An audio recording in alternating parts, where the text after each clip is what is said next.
감사합니다. 오늘 하나님께서 우리에게 주시는 말씀은 창세기 23장 10절에서 20절까지 말씀입니다. 창세기 23장 10절에서 20절까지 말씀은 우리 IWC 174면에 있습니다. IWC 174면 참조하며 우리 함께 창세기 23장 10절에서 20절 우리 함께 봉독하도록 하겠습니다. 이것은 하나님의 말씀입니다. 에브론이 헷 족속 중에 앉아 있더니 그가 헷 족속 곧 성문에 들어온 모든 자가 듣는 데서 아브라함에게 대답하여 이르되 내 주여 그리 마시고 내 말을 들으소서. 내가 그 밭을 당신에게 드리고 그 속의 굴도 내가 당신에게 드리되 내가 내 동족 앞에서 당신에게 드리오니 당신의 죽은 자를 장사하소서. 아브라함이 이에 그 땅의 백성 앞에서 몸을 굽히고 그 땅의 백성이 듣는 데서 에브론에게 말하여 이르되 당신이 합당히 여기면 청하건대 내 말을 들으시오. 내가 그 밭 값을 당신에게 주리니 당신은 내게서 받으시오. 내가 나의 죽은 자를 거기 장사하겠노라. 에브론이 아브라함에게 대답하여 이르되 내 주여 내 말을 들으소서. 땅값은 은 400세겔이나 그것이 나와 당신 사이에 무슨 문제가 되리이까. 당신의 죽은 자를 장사하소서.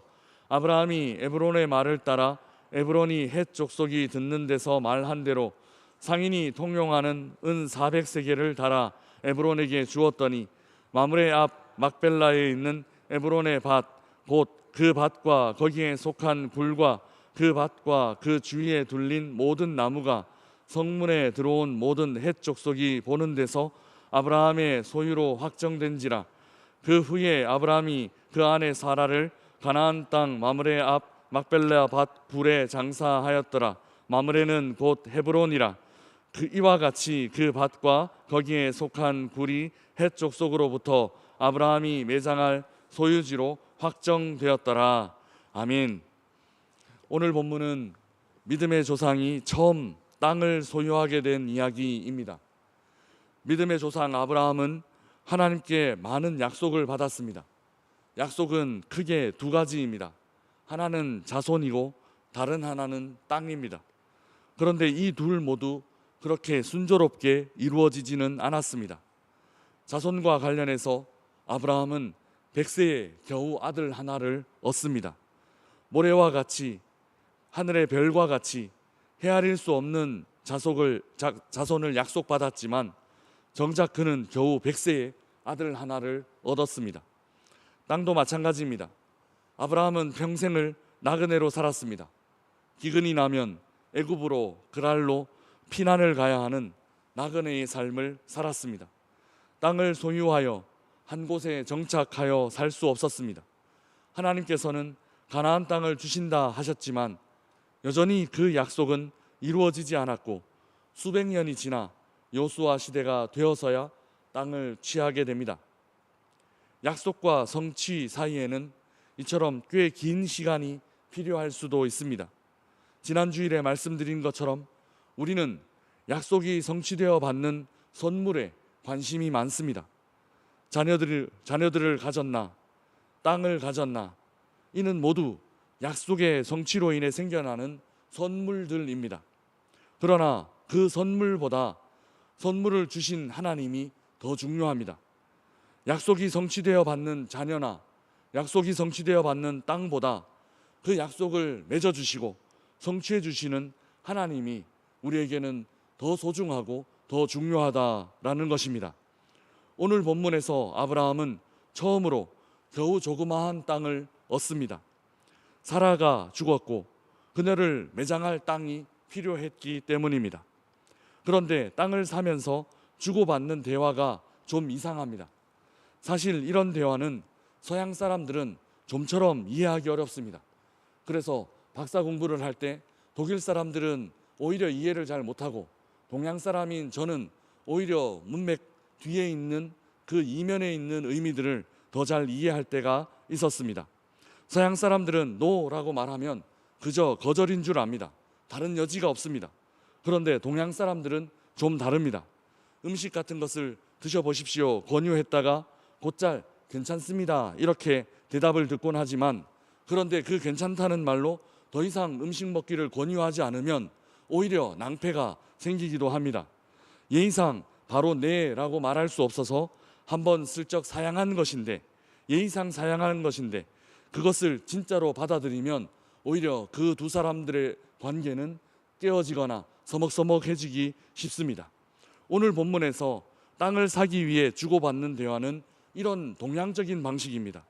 땅을 팔라는 아브라함의 말에 헷 족속 사람 에브론이 이렇게 말합니다. 우리 11절 말씀 같이 읽어보겠습니다. 11절입니다. 내 주여 그리 마시고 내 말을 들으소서. 내가 그 밭을 당신에게 드리고 그 속의 굴도 내가 당신에게 드리되 내가 내 동족 앞에서 당신에게 드리오니 당신의 죽은 자를 장사하소서. 아멘. 에브론은 아브라함에게 밭과 그 속에 있는 동굴을 그냥 주겠다, 무료로 주겠다, 그렇게 말했습니다. 이 말을 듣고 아브라함은 냉큼 받아 챙기지 않습니다. 정당한 밭의 값을 지불하겠다라고 말합니다. 우리 13절 말씀 같이 읽어보겠습니다. 13절입니다. 그 땅의 백성이 듣는 데서 에브론에게 말하여 이르되 당신이 합당히 여기면 청하건대 내 말을 들으시오. 내가 그 밭 값을 당신에게 주리니 당신은 내게서 받으시오. 내가 나의 죽은 자를 거기 장사하겠노라. 아멘. 아브라함은 공짜로 받기를 거절합니다. 값을 지불하겠다고 말합니다. 사람 사이의 일은 공짜가 아닐 때가 많이 있습니다. 괜히 공짜로 밭을 받아 매장지로 사용했다가 나중에 뭔가 아쉬운 일이 생겼을 때 다른 요구들이 있을 가능성이 있기 마련입니다.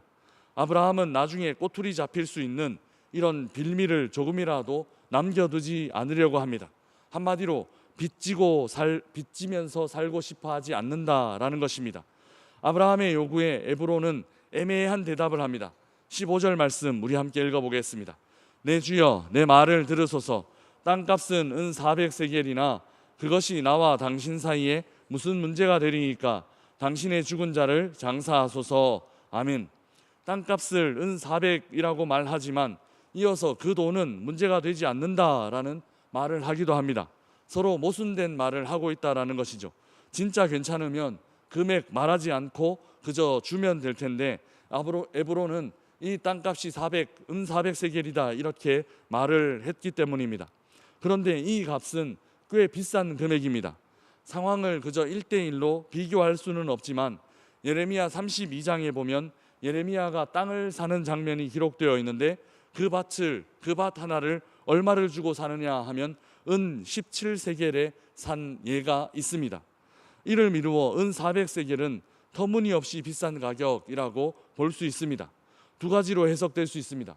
하나는 팔기 싫어서 비싸게 부른 것일 수 있습니다. 다른 하나는 외국인에게 바가지를 씌우기 위해 비싸게 부른 것일 수도 있습니다. 결과적으로 막벨라 굴과 그 밭은 그 가격에 거래가 됩니다.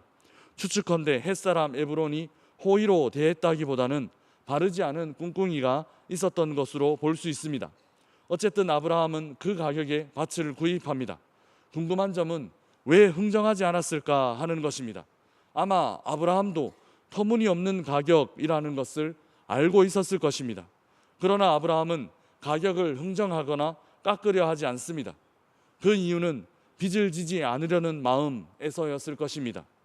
괜히 땅 문제로 얽혀서 정당한 권리를 행사하지 못하고 관계가 깔끔하지 않게 맺어지면 지금은 괜찮다 하더라도 나중에 뭔가 문제가 발생하거나 나중에 뭔가 애매한 관계가 될 수 있기 때문입니다. 이런 의미에서 정당한 대가를 지불하는 것은 매우 중요합니다. 그리고 공짜로 무언가를 얻으려고 하지 않는 것이 좋습니다. 훗날에 반드시 아쉬운 소리를 듣거나 문제가 발생될 수 있기 때문입니다.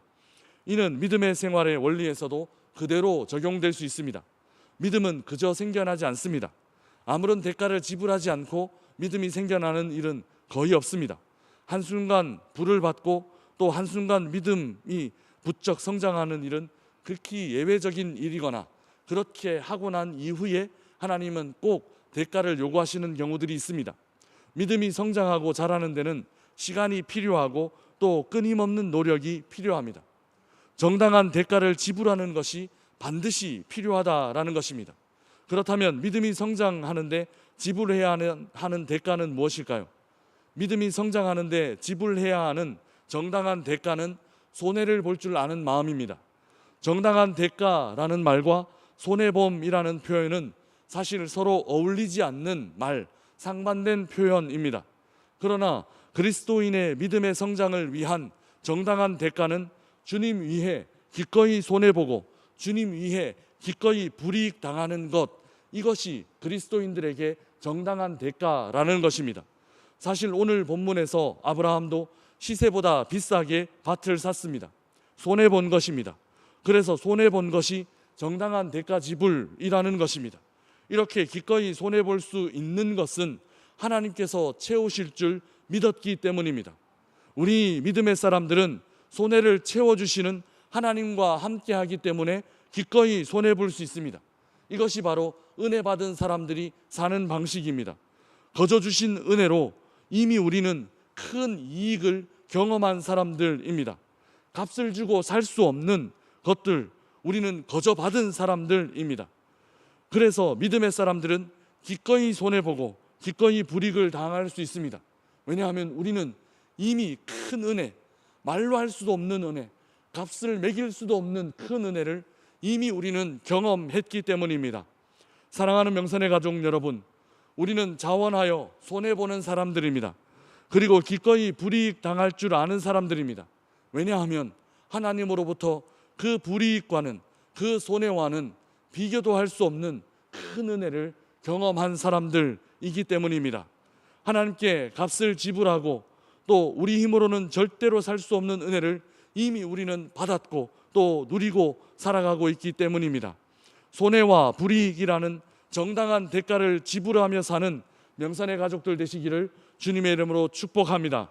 그래서 쪼잔한 이익에 목매고 있는 이 땅의 사람들에게 측량할 수 없는 은혜를 받아 누리는 삶이 어떤 삶인지를 보여주며 사시기를 주님의 이름으로 축복합니다. 오늘 본문 23장 전체에는 가나안 땅이라는 말이 2번 등장합니다. 기꺼이 손해보고 기쁨으로 불이익 당하며 세상 사람들과 다른 방식으로 사는 사람들에게 하나님은 막벨라 굴 정도가 아니라 그 땅 전체를 선물로 주시는 것입니다. 가나안 땅 전체를 하나님은 이미 선물로 주시려고 준비하고 계신다라는 것입니다. 큰 은혜를 경험하는 사람으로 이 땅에서 작은 이익에 목숨 걸지 않고 기꺼이 손해보고 자원하여 불이익 당하며 하나님의 은혜를 나타내며 사는 오늘 하루 되시기를 주님의 이름으로 축복합니다.